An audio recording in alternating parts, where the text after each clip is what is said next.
Zee 24 तास एक पाऊल पुढे। चॅम्पियन्स ट्रॉफीला गवसणी घातल्यानंतर चॅम्पियन्स असल्याच्या धुंदीत वावरणाऱ्या टीम इंडियाला विंडीज नंतर श्रीलंकेनं देखील पराभवाची चव चाखायला लावली। श्रीलंकेनं तब्बल 161 रन्सनं टीम इंडियाचा पराभव केलाय। ट्राय सिरीजमधील टीम इंडियाचा हा सलग दुसरा पराभव ठरलाय। ट्राय सिरीजमध्ये वेस्ट इंडिज नंतर आता श्रीलंकेनेही टीम इंडियाला पराभवाचा धक्का दिलाय। विशेष म्हणजे टीम इंडियाला तब्बल 161 रन्सनी लाजिरवाणा पराभव स्वीकारावा लागला। उपुल थरंगा आणि महिला जयवर्धनेच्या तडाख्यासमोर टीम इंडियाच्या बॉलर्सनी अक्षरशः नांगी टाकली। थरंगा आणि जयवर्धनेने तब्बल 213 रन्सची ओपनिंग पार्टनरशिप दिली।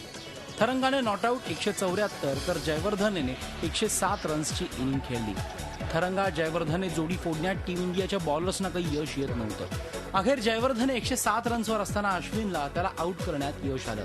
यानंतर मैदानात उतरलेल्या अँजेलो मॅथ्यूजनेही थरंगाला चांगली साथ दिली। मॅथ्यूजने नॉटआउट 44 रन्सची इनिंग खेळली। थरंगा आणि जयवर्धनेच्या तडाखेबंद इनिंगच्या जोरावर श्रीलंकेने 348 धावांचा विशाल स्कोअर उभा केला।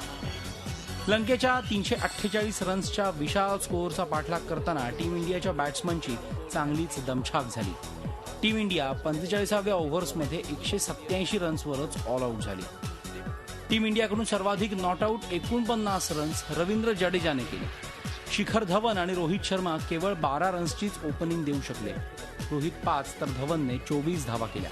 आता सलग 2 पराभव स्वीकारल्यामुळे टीम इंडिया ट्राय सिरीजमध्ये अखेरच्या स्थानावर पोहोचली, तर मोठ्या फरकाने जिंकल्यामुळे श्रीलंकेला एक बोनस पॉइंट बहाल करण्यात आलाय।